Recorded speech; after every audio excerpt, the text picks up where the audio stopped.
When asked about whether or not the Clippers wanted him back, he said, apparently not if I'm on the other side, so it is what it is, really. Jalen, what do you think about him just coming out and saying that the Clippers didn't really want him back? I'm going to keep it 1,000. He ruined some of his value by playing poorly in the playoffs. You're going to see a lot of people getting big deals this offseason.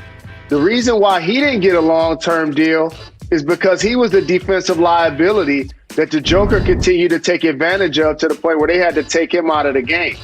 Of course, if the Clippers would have stepped up and signed him to a big deal, or Charlotte would have gave him a big deal, or any team in the league would have gave him a big deal, guess what? He would have signed with that team. He signed with the Lakers because they were offering a 2-year deal, an opportunity to win a championship, and he hopes to replay his value as somebody that won Sixth Man of the Year. With the Lakers adding Trez, and they had Schroeder, and they had Matthews, Gasol, it really feels like they upgraded, they got better. And you remember last year before the season, we were talking about the Lakers and the Clippers being neck and neck. But when you look at what the Clippers did, it doesn't feel like they're keeping pace. Take a look at what they did, Jalen. Well, it's not just the Clippers, it's the rest of the league, Jacoby. And you got to look at it from a standpoint almost like a real estate transaction. The Los Angeles Lakers are a storied brand and a franchise that over the history of their team, if you look at some of the all-time great players like Wilt Chamberlain, Kareem Abdul-Jabbar, Shaquille O'Neal, LeBron James, Anthony Davis, none of those guys were drafted by the Lakers.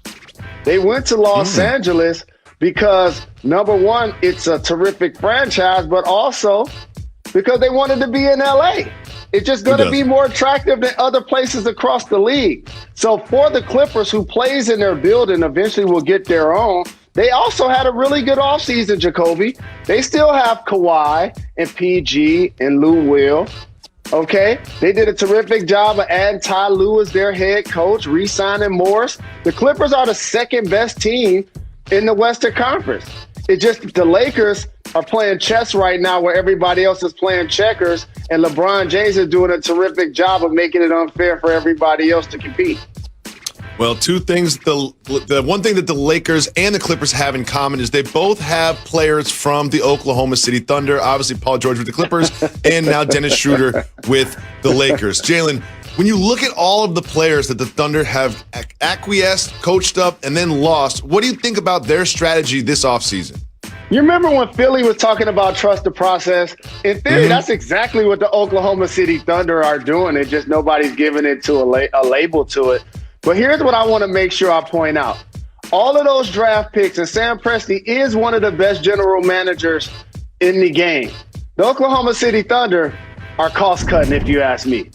Because if you look at over the last decade, they're not going to draft players better than Kevin Durant, Russell Westbrook, James Harden, Victor Oladipo, Paul George, Steven Adams, Dennis Schroeder. It's just not going to happen.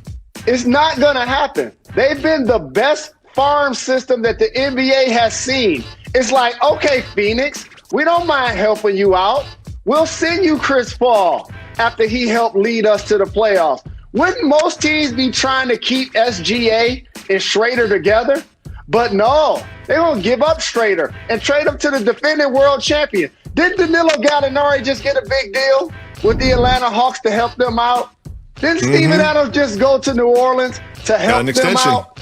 So if you're an Oklahoma City fan, you're really excited on paper that you got so many picks, but in theory, they ain't trying to win, dog. They cost cutting. They cost cutting. They are. They absolutely are. Dennis Schroeder is now on the Lakers, and I used to call him Schrader as well, but I think he changed it. But he did like a Robinson thing on us halfway through his career.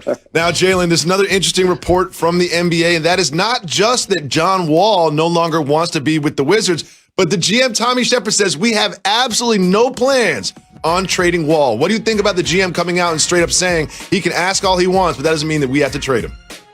I think this offseason for John Wall, when you've seen as many videos of him playing ball as in undisclosed locations in Brooklyn, it makes the organization look down at his pay salary structure and say, do we want to build around him basically after he's returning from the injury that he's returning after? And while still a talented player, on paper, you got to look at some of the deals that you're being offered. And Russell Westbrook was one of the names that was thrown out there. And for the Houston Rockets, they wanted more in return than just John Wall. If they were going to give up Russell Westbrook, this is a deal that I wouldn't be surprised, Jacoby, if it got revisited. Because for the Washington Wizards, they've decided they're going to build around Bradley Beal. They just gave Bertans a big deal. And so for that franchise, it's going to be interesting to see if Wall starts the season with them or he ends up elsewhere. Absolutely. I think that Westbrook to Wall trade, it just makes so much sense. They're always talking about trading James Harden. Let's keep the scoring champion. Let's keep the former MVP scoring champion. And let's build around him, and let's get rid of Westbrook, who's definitely more of a problem than James Harden was when it came to their production, especially in the bubble.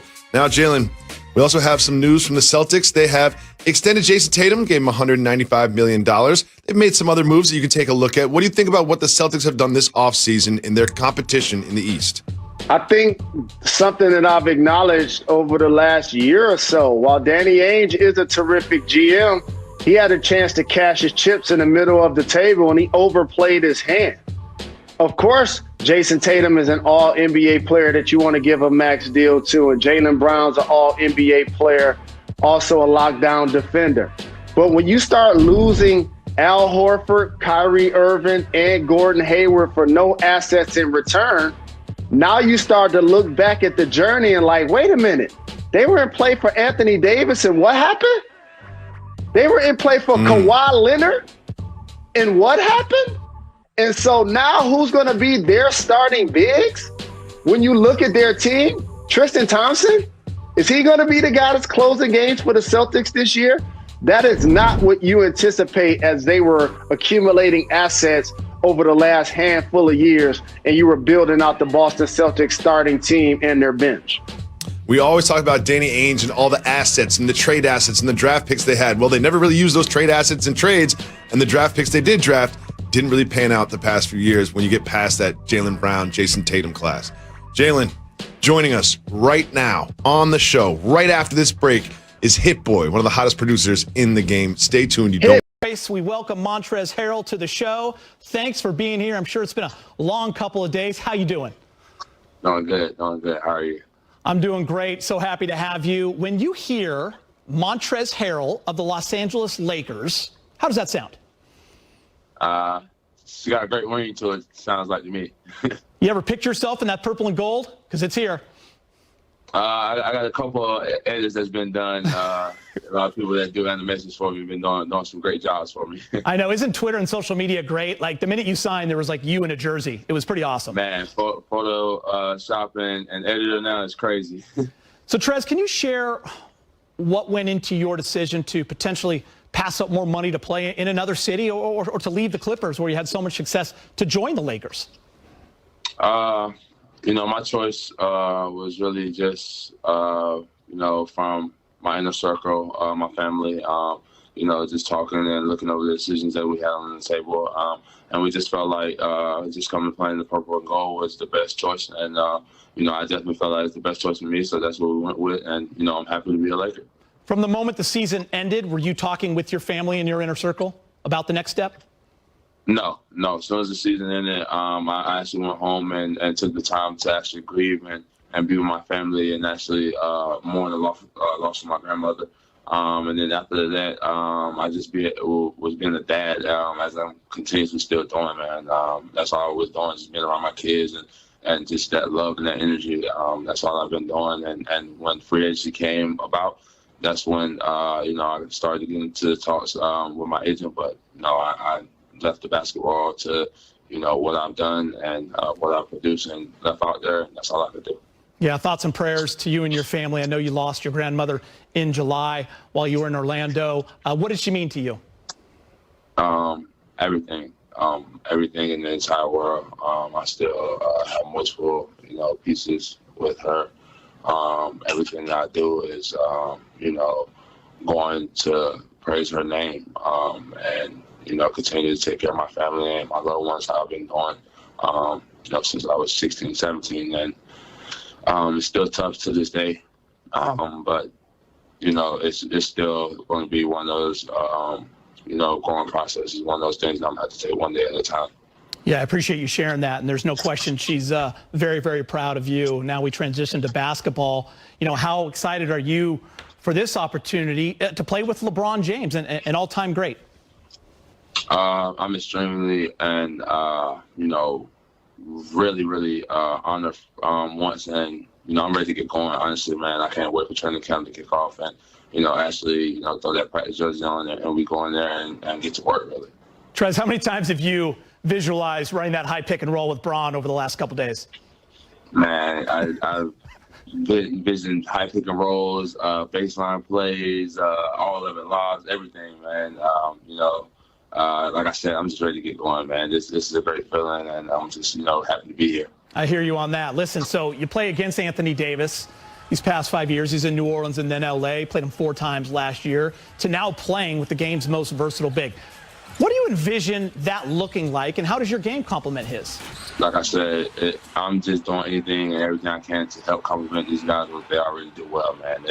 They've already shown and proven that they can win a championship without the pieces that we've added this year. So I'm just coming in looking to do anything I can to complement that chemistry that these guys already have built. Trez, we're a Lakers set here, and even we were unanimous in voting you 6th man of the year. So you're coming off an incredible season. You're winning that award, and you've always been a let my work speak for itself kind of player. But what did this award mean to you personally when you really sat back and thought about it? It's kind of one of those funny situations. It's kind of one of those things that it kind of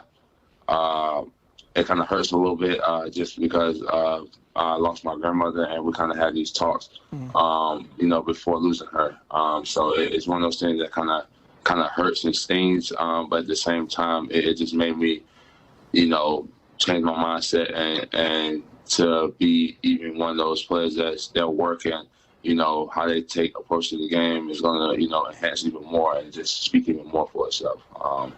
That's what I've always been known for. That's always what, people have, first said as how hard he works. And I'm just going to take that to a whole extremely different level because it's definitely one of those things that still hurt me to this day, not being able to, take that trophy home and show it to my grandmother.